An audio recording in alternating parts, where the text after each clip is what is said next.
वैसे सभी निगरान आज के इस प्रोग्राम को आगे बढ़ाते हुए हमारे बीच इसी धरती के एक सपूतर, एक जयालु नौजवान मोहतरम लाल हुसैन कोहली विराजमान है। मैं उनसे गुजारिश करूंगा कि वो स्टेज पर आए और अपने इस धरती को रिप्रेजेंट करें और हमारे मेहमान निगरानी के सामने अपने जरूरी ख्यालात रखें। आपके सामने मोहतरम लाल हुसैन कोहली।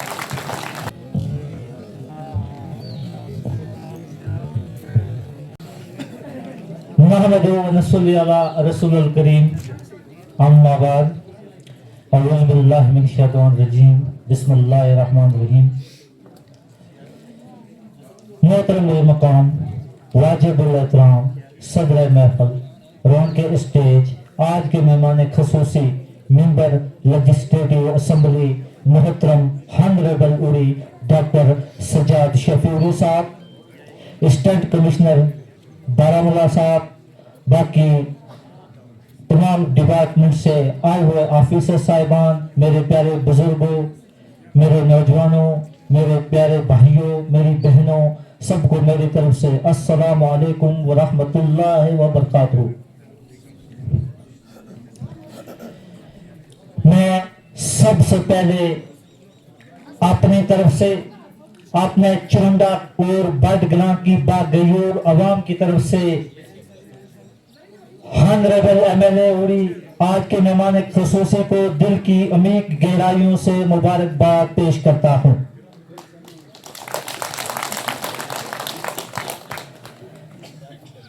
आज हमें बड़ी खुशी हुई कि आज पिछले साल यानी 2024 में मोहतरम हमारे एमएलए साहब यहाँ पर तशरीफ लाए थे। पार्लियामेंट इलेक्शन चल रहा था।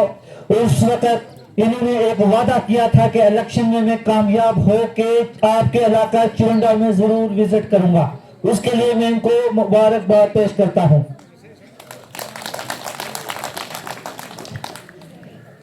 सबसे पहले हमारे एमएलए साहब जानते ही हैं, लेकिन आज मैं फिर इनको याद कराऊंगा कि मेरे चुरंडा और बडगलां के काफी मसले मसाइल हैं। सबसे पहले हमारा मसला जो है वो है एजुकेशन का। जनाब वाला, हमारे गांव चुरंडा में 4 प्राइमरी स्कूल और 1 मिडिल स्कूल है और बेको में सीजनरी 2 स्कूल है। बदकिस्मती की बात है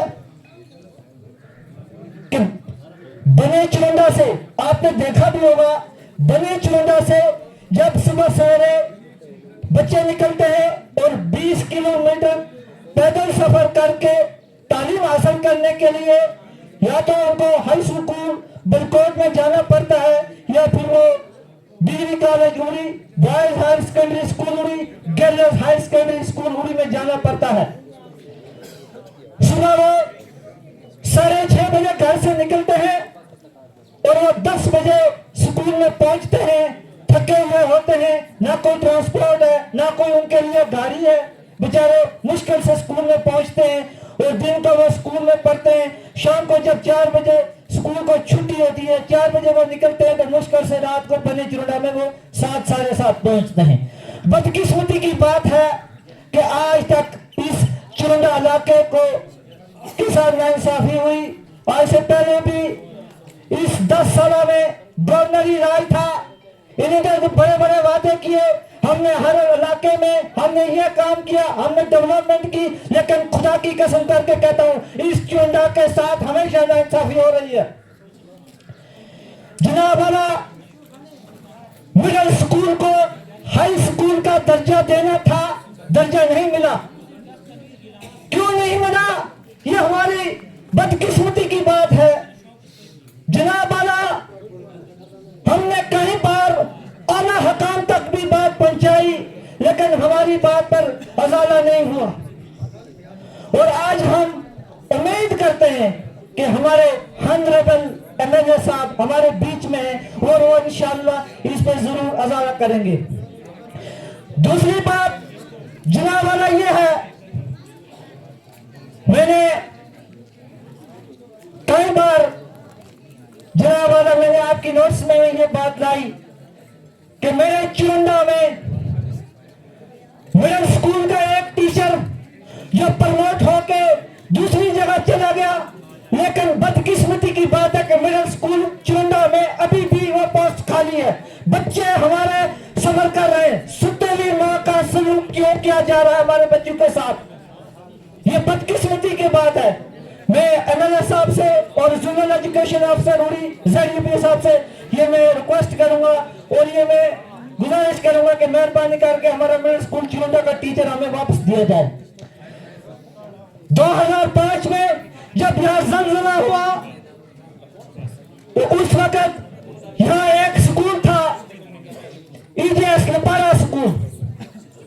उस जलजले के बाद उस स्कूल को बंद किया गया और उस स्कूल के बच्चे यहाँ मिडिल स्कूल में शिफ्ट किए गए, लेकिन हमारे नेपारा स्कूल के 2 टीचर अभी तक नहीं दिए हैं। ये भी हमारे साथ बदकिस्मती है और सुतेली का माँ का सलूक किया जा रहा है।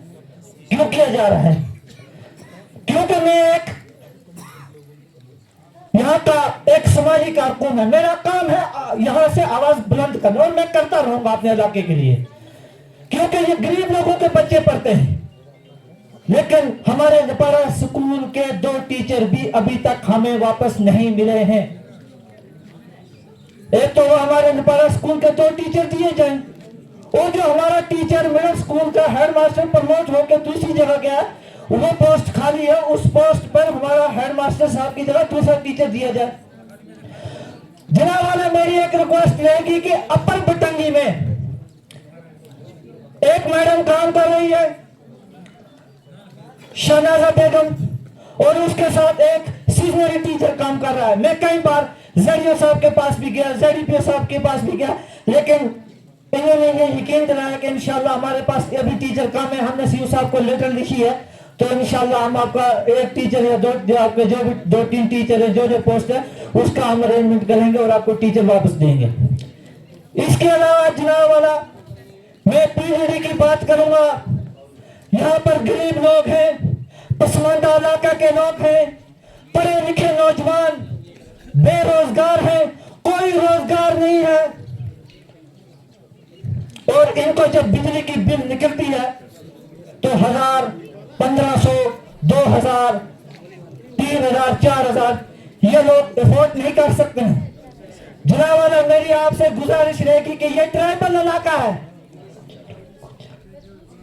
ST पॉपुलेशन है यहाँ पे, और जनाब वाला मेरी आपसे गुजारिश रहेगी कि इन लोगों को सोलर नेट डिस्ट्रीब्यूट की जाए, हर घर में सोलर नेट दी जाए, और जो हमारे लोग बैंकों में जाते हैं 6 महीने, उन लोगों को सोलर नेट दी जाए। जो हमारे लोग बैंकों में जाते हैं उनको सोलर नेट जो है वो दी जाए।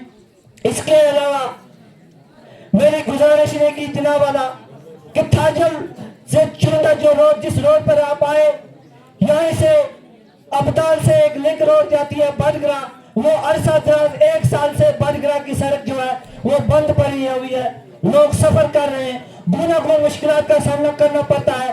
बीमारों को कंधों या फिर चारपाई पर उठाकर उन्हें अस्पताल तक पैदल सफर करना पड़ता है। जनाब वाला मेरी गुजारिश रहेगी कि चुरंदा से बडगरा जाने वाली रास्ता सड़क को फौरी तौर पर बहाल किया जाए। इसके अलावा जनाब वाला हमारे और भी कई बहुत सारे मसले मसाइल हैं।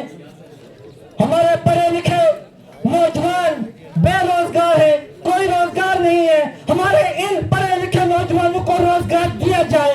ये मेरी ऑनरेबल MLA साहब से गुजारिश रहेगी कि हमारे पढ़े लिखे नौजवानों को रोजगार दिया जाए, क्योंकि गरीब लोग हैं, पसमानदा इलाके के लोग हैं। तो मेरी ये गुजारिश रहेगी कि इनको रोजगार दिया जाए। जनाब वाला 2009 से लेकर इस वक्त तक 12-13 साल हो गए, बल्कि ज्यादा हमारी जमीन नेट डिफेंस के अंदर लगी हुई है। आज तक उसका कंपनसेशन हमें मुआवजा नहीं मिला। वो मुआवजा हमें जल्दी से जल्द हमें मुआवजा जो है वो इजरा किया जाए। इसके अलावा हमारे और भी कई मसले मसाइल हैं। हमारे यहाँ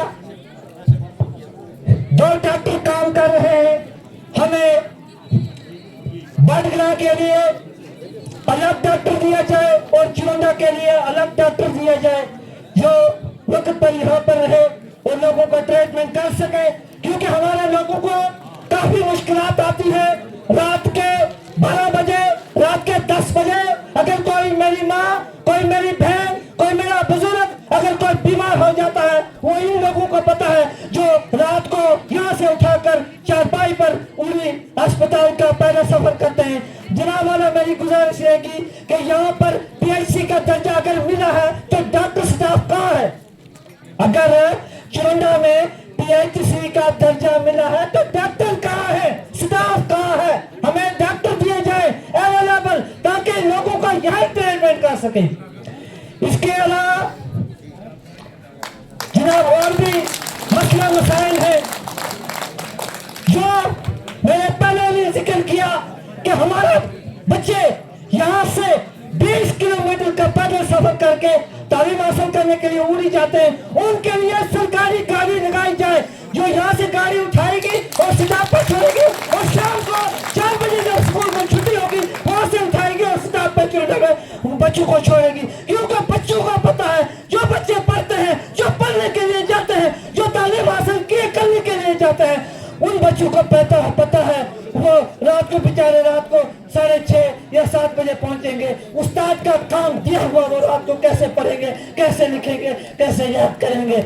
जनाब वाला, मैं आपको एक दिल की नेक किराए से मैं आपको मुबारकबाद पेश करता हूँ कि हमारी इस तहसील उमरी में एक गुज्जर हॉस्टल बनाया जाए ताकि हमारे बच्चे रात को हॉस्टल में रह सकें। बाकी तमाम ऑफिसर साहिबान का, यहाँ के साबका सरपंच नाज़िम खटाना साहब का, यहाँ के साबका पंच, हमारे गांव के नंबरदार मोहतरम आरफ साहब, यहाँ के जितने भी बुजुर्ग हजरात हैं, मेरी माएँ, मेरी बहनें, सबका मैं शुक्रिया अदा करता हूँ और सबको मैं सलाम पेश करता हूँ। आखिर में मैं अपनी तरफ से एमएलए साहब आपका बहुत मशहूर हूँ, ममनून हूँ, आपका शुक्रगुजार हूँ, आपको सलाम पेश करता हूँ, आपका वेलकम करता हूँ। बाकी मैं अपनी तकरीर को खत्म करते हुए, वक्त की नज़ाकत को देखते हुए मैं अपनी तकरीर लास्ट में खत्म करूँगा। शुक्रिया।